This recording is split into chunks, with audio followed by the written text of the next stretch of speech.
Hey Spencer, how are you? I'm doing good. How are you? Great. Thanks for taking a few minutes here. Um, I saw the reaction video posted online.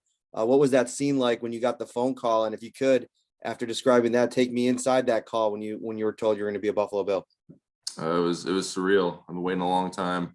I've been thinking a lot about this day coming for many years. So I'm super grateful for the Buffalo Bills for picking me, and it was an awesome moment with family and friends here in Lenox, Iowa. So it was pretty surreal. How many people were there? It seemed like it was a small town. I had about 40 to 50, and then in about 5 minutes after the pick, whole town kind of just showed up my front lawn. So it's a good group right now. And was that kind of expected? I mean, it seems like you have a lot of close connections there with people. Yeah, that was expected for sure. There was many rumors that just the whole town was going to show up, so we were a little worried there for a little bit. But awesome place to have a party, and I'm anxious to celebrate with everybody. Thank you. Congrats again. Thank you. Hey, Spencer, congratulations. I read an article from your senior year of high school. You said you didn't even expect to play college football. So when did this dream come into focus, and how did it evolve over the past 6 years? Yeah, I was super lucky and grateful to go to college and play football. I was never the kid in high school, elementary, even college. Like, I'm going to the NFL. I had a lot of short-term goals, and then they ended up to being a long-term goal, like sitting here tonight, being selected by Buffalo. So I never got caught up in the end goal too much. I just worried about short goals and accomplishing those, and that's just an acclamation of what you're looking at right now. And correct me if I'm wrong, your town's a town of roughly 1,500. I'd say maybe close to 13. I'll cut you off. So what's life like there, and just how big a dream is this for someone from your town? Super blue collar around here. I mean, everybody here works hard, involved in farming and small businesses. And outside of that, I'm not sure what you're doing in Lenox, Iowa, but as much as it's a celebration for me, it's a celebration for the town. And outside of that, even for the Southwest Iowa community, it's all small towns down here. We all take care of each other. So I'm happy to represent Lenox and Southwest Iowa. Awesome. Congratulations again. Thank you. Thank you. Appreciate it. Hey, Spencer, John Scott from Spectrum News in Buffalo. Congratulations. What's it like coming to a team like the Bills, who have seemingly on the up, and being on a team that seems to be one of the risers in the NFL, and coming into a team like that as a rookie? I'm super grateful for that. And I'm just ready to get in the building and learn from the guys that are there and be the best team I possibly can be. And I don't have it all figured out. I'll be the first to say that. So I'm just going to go in there and get as much information as I possibly can and just get better every day and compete. And what was it like this past season? Obviously, you didn't really have one. And what was it like going through that, knowing that this was a goal of yours, and how it may affect your ability and how high you could get drafted? Not having a season has made me focus and be more determined than I ever was. There was really no set in stone plan for me. I just got up and worked every single day towards this goal right now. I'm out and working with Joe Staley. He was my mentor out there in California, where I was out there for 7 months. So just learning from him and building every single day, and always keeping the draft day in mind, and doing the things that I need to do to put myself in that good position to be where I'm at right now. Appreciate it. Thanks. Congrats, man. Thank you. Appreciate it. Hey, Spencer, Heather Prusak here from the CBS station here in Buffalo. Congratulations. Man, you're prepared there with that Bills flag. Did you just have every team ready to go? My mom's all about it. I think she bought like 6 or 7 flags. She wanted to now, so I imagine this will be flying on my front lawn in the morning when I wake up. Here in Lenox is now a Buffalo fan for sure. Love it. What'd you know about the Bills, obviously, before tonight? How much did you maybe pay attention to them? What do you know about the Bills or the city of Buffalo, anything like that? I just know it's a hardworking organization, hardworking team, blue collar, and that's what I'm anxious to be a part of. That's why my background, growing up on a farm in Lenox and then Northern Iowa, and just coming to a blue collar city and being a part of Bills Mafia is it's about perfect for a kid from small town Iowa. And you had a chance to play for other teams when your season got canceled this past year, right? Yes, ma'am. What teams did you possibly have a chance to play for, and why did you ultimately make the decision not to do that?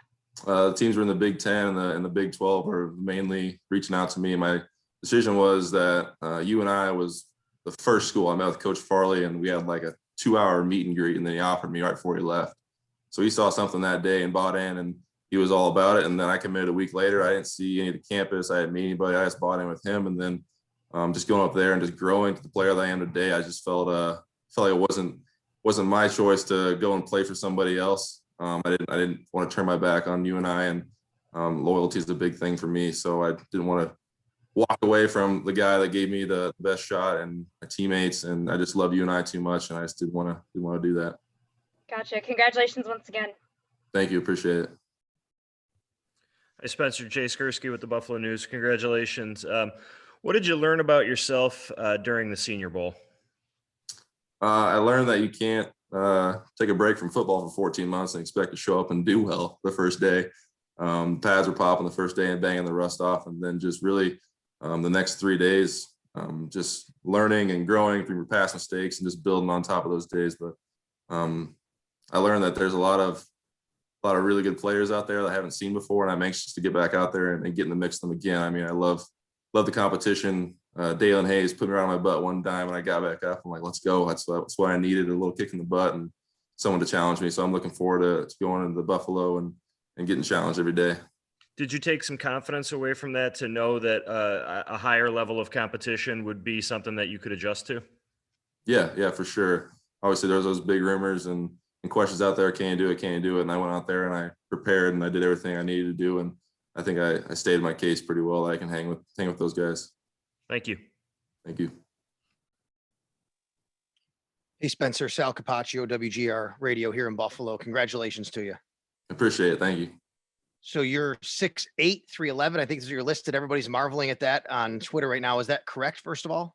Yep, that's correct. So have you always been like really big, or did you go through a growth spurt? What was it like growing up? And, when did you become like the biggest guy in the room, basically? So I've always been tall. If there's a broomstick in you guys' rooms, that's pretty much what I looked like in high school and my freshman year of college, just thin and the wind would blow me over. So always been tall. Then I just got thicker. Everybody asked, you getting taller? Once I got back from college, like, nah, I'm just getting wider every time you see me. So I've always been the tall kid, and I just kind of finally grown into my body the last few years and expect to keep growing. And I see in high school, you caught a bunch of passes. Were you a tight end, I imagine? I mean, unless you were a wide receiver out there against those smaller DBs, I don't know.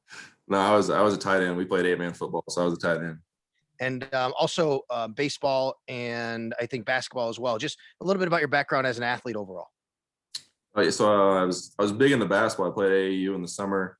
1 year, I wanted to get involved with that. That kind of really helped me grow. And I was never a guy. I was like, I love football, and everything else is just like second and third in line. It was always, as soon as the next season hit, that's the sport I love the most. So once basketball season was over, rolling into baseball. Okay, I didn't love track. I didn't really love when that rolled around. But once baseball rolled around, I was all about it. Once football came back in the fall, I was all about it. So I just loved all the sports, and I still do. I bet you could throw the shot and disc pretty good, though. That's my guess.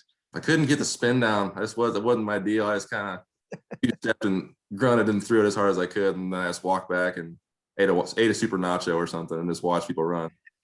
All right, man. Great stuff. Congratulations again. Welcome to Buffalo. Thank you. Appreciate it. Hey, Spencer, Matt Fairburn from The Athletic here. Congratulations. I read that you bench 500 pounds and squat 600 pounds. Are those numbers still accurate? Yep, that was my last max out in the summer. That's the last time I did those. Last summer. Yep. What was the progression like for you in the weight room? Where does the strength come from? And what was that? You said you were thin as a broomstick, not too long ago, and now you're benching 500 pounds. How'd that happen? That's just a testament to the UNI strength program. They bring a lot of guys that are undersized, unrecruited in, and they develop them. That's just kind of the way at UNI, and you can still see that when I go back. There's underdeveloped kids, and I'll come back in 3 years, and they'll be just primed and ready for football. So the strength program really did me wonders. I was doing double days a lot and taking a lot of calories. There were some pretty gross meals and days for me, but just accumulation of working hard in the weight room and bouncing questions off of Jed and Kane, the strength staff, and they're just taking my best interest in mind and want to see the best from me. So they did a really good job with us just developing us from day one. What was the grossest meal you had to shove down your gullet? I always remember this one, and it was 6 brats, no bun, a quart of yogurt with granola in it, and then for some reason I'm like, let's be healthy. I'm gonna put a little spinach salad in there and eat it raw. So that was about the grossest thing for me. And it took me like an hour and a half to eat it. I was just sitting there watching and just binging. So it was a tough time. Got to get those vitamins, right? That's right. Gotta get those greens in. All right. Thanks, Spencer. Appreciate it. Congratulations, man. Thank you. All right, Spencer, that's all for today, my man. All right. Thank you. Thanks, guys. Yep.